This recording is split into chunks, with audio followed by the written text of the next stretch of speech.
For 64 years, a plant in a small Ohio town turned raw steel into some of the most beautiful cars this country ever built. Chevrolet Legends rolled out its doors by the millions, and nearly 9,000 people once earned a living inside its walls.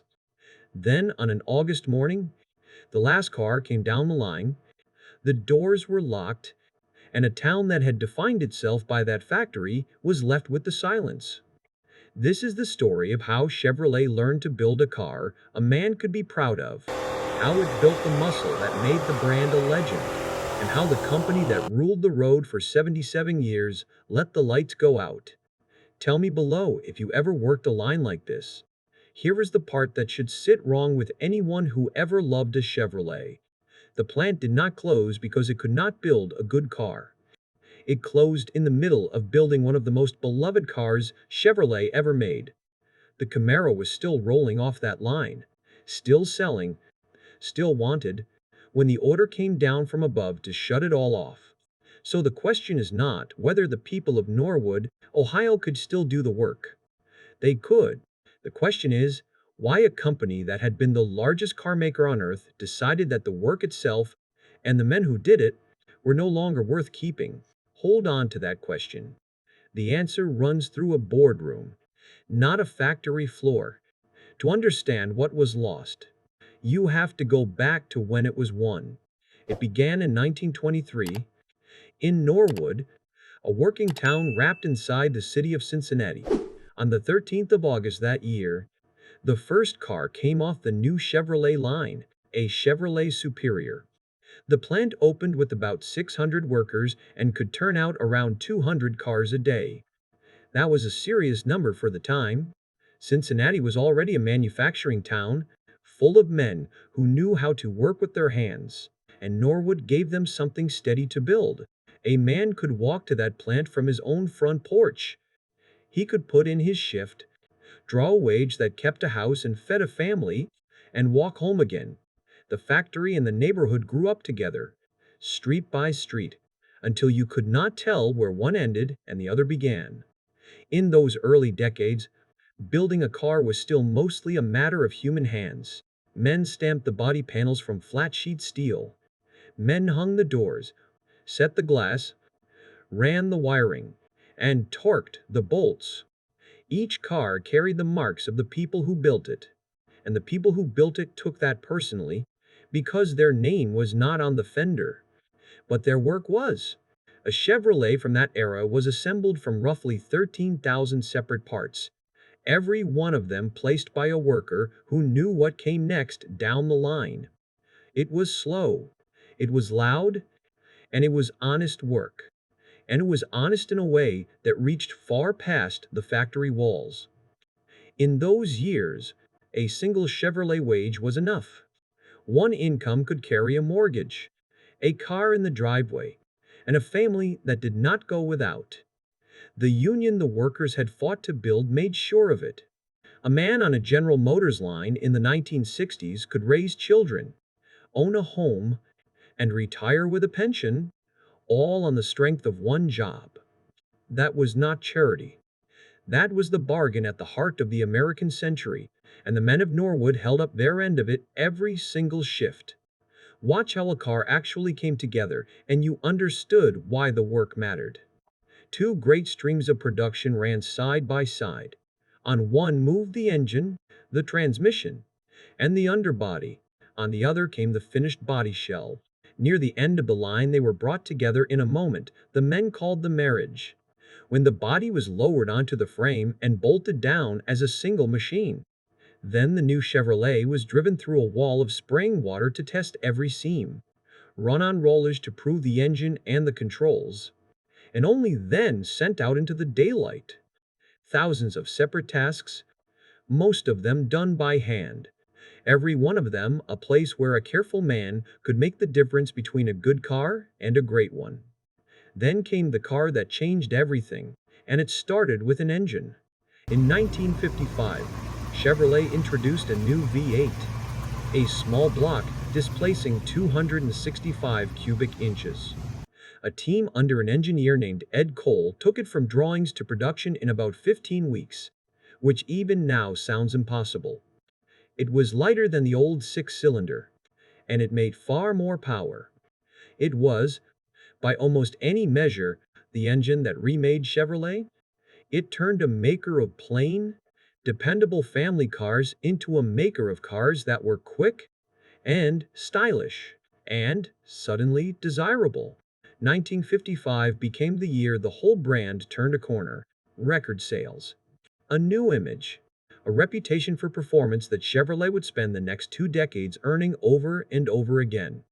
And the country was ready for it. By the mid-1950s, America had become the largest automobile market in the world, building more than 7 million cars a year. Three companies ruled almost all of it. General Motors, Ford, and Chrysler together held roughly 95% of every car sold in the United States. That kind of dominance gave General Motors enormous power over how cars were designed, how they were priced, and how they were built. And Chevrolet was the spear point of it all. In 1959, Chevrolet sold more than 1.7 million cars, beating Ford by around a quarter million and taking back the top of the market. For the men inside Norwood, that was not an abstract statistic. That was overtime. That was a second shift. That was the light staying on in the neighborhood and the church on the corner keeping its doors open. The factory itself became a kind of small city. Over its lifetime, Norwood would build some of the most famous names Chevrolet ever wore. The Bel Air, the Biscayne, the Impala, the Nova, the Caprice, and later, the car that would come to define the place, the Camaro, along with its cousin from Pontiac, the Firebird. At its peak in the early 1970s, the Norwood plant employed nearly 9,000 people. 9,000. Over its 64 years, more than 8 million cars would roll out of those gates and onto American roads. An entire town's worth of livelihoods, building an entire country's worth of automobiles. And the cars rewarded the care that went into them. By the 1960s, Chevrolet offered so many factory options that a buyer could very nearly build his own car. Choosing the engine, the trim, the color, the smallest details of how it would look and how it would run. Two Chevrolets could come off the same line on the same morning and share almost nothing. That was the promise of the place. Not a product stamped out by the million, but a machine built to one man's wishes, by other men who took pride in getting it right. And they built them to last. A Chevrolet of that era, cared for, could run 150,000 miles, 200,000, but dungeon crises, and keep going. Parts were measured to within a thousandth of an inch by machines the workers trusted and then checked by hand anyway. When a man bought one of those cars, he was not buying something to throw away in 5 years. He was buying something he expected to hand down to a son. A great deal of it is still on the road. This was the golden age. And like every golden age, the soul of it was a single machine. The car people remember most from those years was the Chevelle, and in particular, its Supersport. Chevrolet introduced the Chevelle in 1964 as a mid-size car. The right size for a young family, the right price for a working man on his way up. But Chevrolet did something with it that would echo for 50 years. They dropped a big engine into a mid-size body and let the country find out what that felt like. By 1966, the Supersport with its 396 cubic inch V8 had become its own series, with aggressive looks and power that climbed, year after year, until it reached numbers no family car had any business making. The peak came in 1970. That year, Chevrolet offered the Chevelle Supersport with a 454 cubic inch V8 known as the LS6. It was rated at 450 horsepower and 500 pound-feet of torque. To put that in plain terms, this was a car a man could buy at a Chevrolet dealer. On a normal payment plan, that made more advertised horsepower than the Corvette. It was the highest output Chevelle ever built, and for a moment it stood at the absolute summit of the American muscle car. Chevrolet built only about 4,475 of those engines. They are worth fortunes now.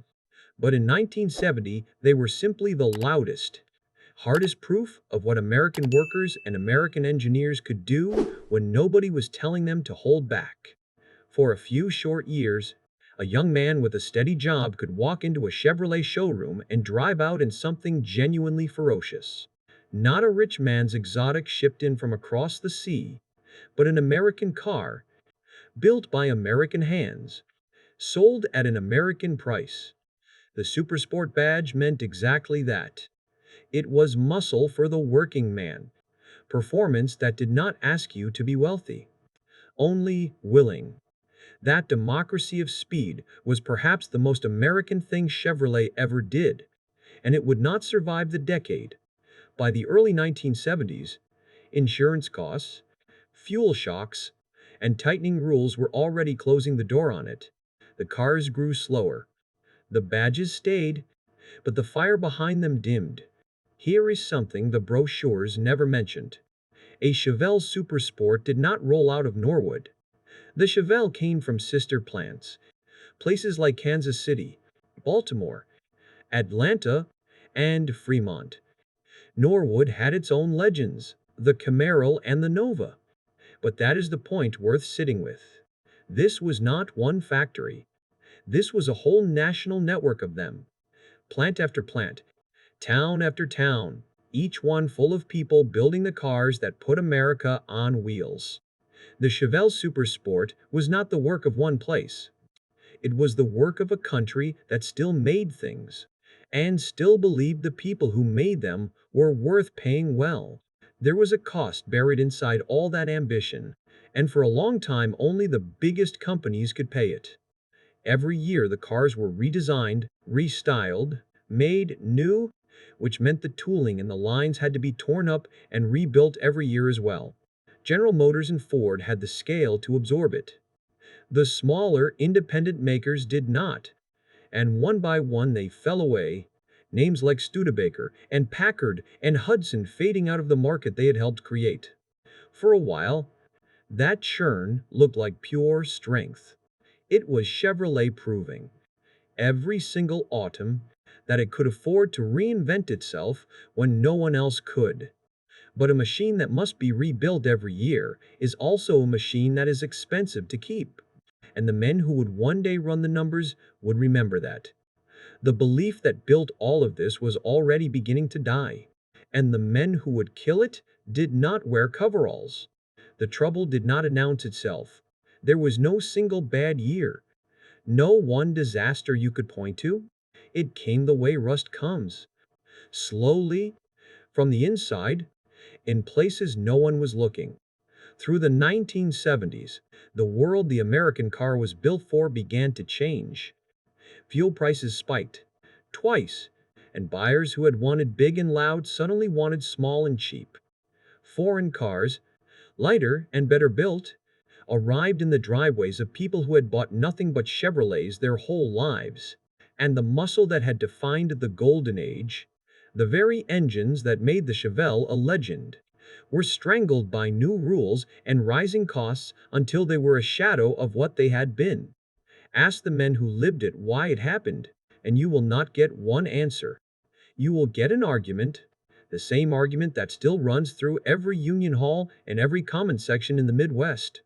Some will tell you it was corporate greed, plain and simple, that the company chased cheaper labor and fatter margins and sold out the people who built it.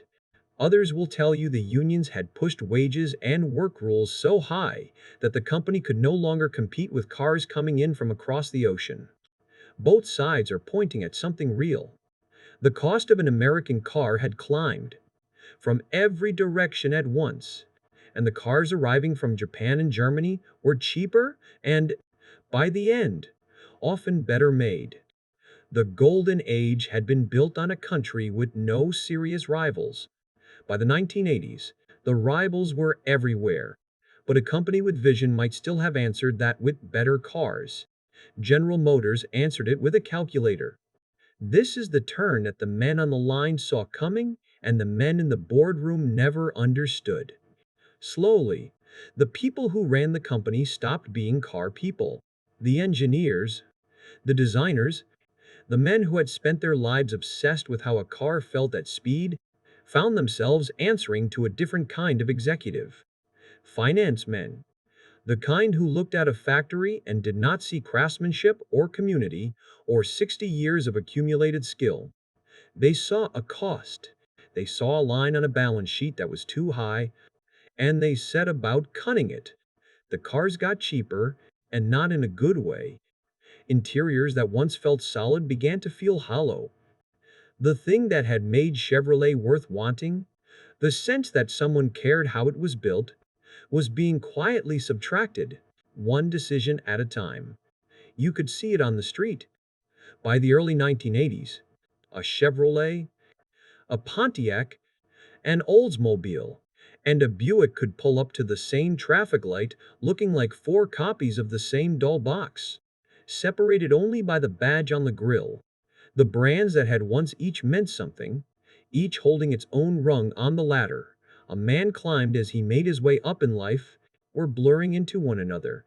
The ladder was being flattened to save money, and a customer who could no longer tell the difference soon stopped believing there was one. And the factories, those small cities full of skilled men, became the easiest line to cut of all.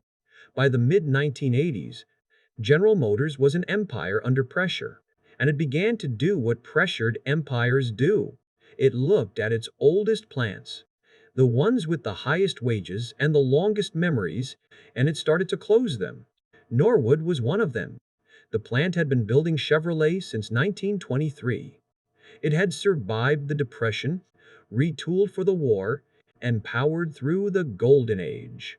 It had put millions of cars on American roads. None of that mattered against the math. On the 26th of August, 1987, the last car came off the Norwood line. It was a Chevrolet Camaro. Think about that. The very last thing that plant ever built was not some failed model nobody wanted. It was a Camaro, one of the most beloved cars the company made, a car people lined up to buy. The plant was not closed because the work was bad. The work was still good. About 4,200 people were still employed there on the day the gates shut. 4,200 families, in a town of a few thousand homes, who woke up one morning with 64 years of skill in their hands and nowhere to use it. Some of those men had given the plant 30 years. Some had followed their fathers onto the same line, learned the same trade, expected to hand it down to sons of their own. A factory like Norwood did not just employ a town. It raised one. It paid for the Little League teams and the parish festivals, filled the diners at shift change, and gave a young man a reason to stay in the place he was born instead of leaving it for somewhere else. When the line stopped, all of that stopped with it. Not all at once, but surely, the way a body cools. And Norwood was not alone, which is the hardest part of all. Across the Midwest, through the 1980s and into the years that followed, the same scene played out town after town. A plant that had anchored a community for 2 or 3 generations would post a notice, run out its final orders, and go dark. The skilled work moved south, or moved overseas, chasing wages a fraction of what an American hand cost.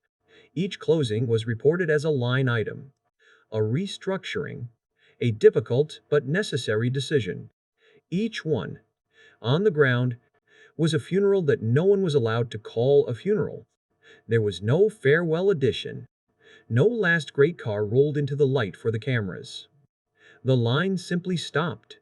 The way a man turns out a porch lamp at the end of a long night, the machines went still. The men who had spent their working lives there picked up their toolboxes and walked out through gates their fathers had walked through before them. Many of them lost more than a paycheck. They lost the pension they had been promised, the security they had earned, and the one thing a factory town gives a man that nothing else can replace. They lost the place that told them who they were. There is a particular kind of loss that comes when a factory closes, and it is not only the money. A man who has spent his life building things knows exactly what he is worth by what he leaves behind at the end of the day. Take away the line, and you take away more than the wage. You take away the proof. The skilled hands that had built Camaros and Novas for decades were suddenly told, in the only language a closing plant speaks, that the country no longer needed what they knew how to do. Some found other work. Many did not. And the town carried that silence long after the last paycheck cleared. The town never fully came back. The buildings that had once held 9,000 workers came down. The ground where some of the most famous cars in American history were born was cleared and turned to other uses. If you drive through Norwood today, you can stand where the line once ran and hear nothing at all. No stamping presses, no shift whistle, no 9,000 voices. Just traffic and weeds and the kind of quiet that settles over a place after something large has died in it. And the same logic that emptied Norwood did not stop at the city limits. It climbed all the way to the top. For 77 years, from 1931 onward, General Motors had been the largest automaker in the world. 77 years, longer than most of its workers had been alive. It was not just a company. It was a symbol of American industrial power, the proof that this country could build anything better and bigger than anyone else. And then, in 2008, it ended. Toyota passed General Motors in global sales, selling nearly 9 million vehicles to General Motors' 8.36 million. The crown that Norwood and 100 plants like it had built, shift after shift, decade after decade, slipped away. Within a year, General Motors itself would stand at the edge of bankruptcy, kept alive only by a government rescue. The empire did not fall in a day. It was cut down, slowly, by the same kind of thinking that had closed Norwood 20 years before. Here is the bitter arithmetic of it. The factories were the easy thing to cut, because the men who ran the numbers could not see what they actually were. They saw a wage that was too high. They did not see the 60 years of skill that wage had bought. They saw a building that cost too much to keep. They did not see the town wrapped around it, the schools and the churches and the corner stores that lived or died with the shift schedule. They cut the cost. And in cutting it, they cut the thing that had made the company great in the first place. The simple, stubborn idea that a car should be built by people who cared and that those people were worth keeping. But the cars themselves refused to die. That is the strange grace at the end of this story. The company shrank, the plants came down, and the towns went quiet. But the cars those hands built are still here. A 1970 Chevelle Super Sport, that impossible 450 horsepower family car, is now worth more than the house it was once parked in front of. The Camaros that came off the Norwood line in its final years are restored in garages all over the country, by men who remember exactly what they cost when they were new. Every one of them is rolling proof of something the balance sheets could never measure. That for a long stretch of the 20th century, in towns like Norwood, ordinary Americans built extraordinary things, and built them to last longer than the companies that sold them. Go to any cruise night, in any small American town, on a warm summer evening, and you will find them. Men with gray hair bent over engines they first learned on as boys, trading parts, arguing about the correct paint codes, keeping alive a knowledge that the companies themselves threw away. They are not only restoring cars, they are restoring a verdict. Every gleaming Chevelle and every rebuilt Camaro is a quiet argument that the work was good, that the men who did it mattered, and that something real was lost when the country decided it could buy the same thing cheaper somewhere else. They do not make them like that anymore, and the reason they do not is not that the workers forgot how. It is that somewhere along the way, the people in charge decided the workers were the expensive part. Norwood remembers. The garages remember. And so, I suspect, do you? If this story stayed with you, leave a comment about the plant you remember. The line you stood on, the town that grew up around it, the names that were on the time cards next to yours. Tell us what it built, and what it cost the day the gates closed. So many of these places are gone now, and the men who knew them firsthand are the only ones who can keep them real. Stories like this one stay alive only when the people who live them speak up. So share this with someone who would understand. Subscribe if you want more of these, the empires that rose on American hands, and the decisions that brought them down. We read every comment. We are listening.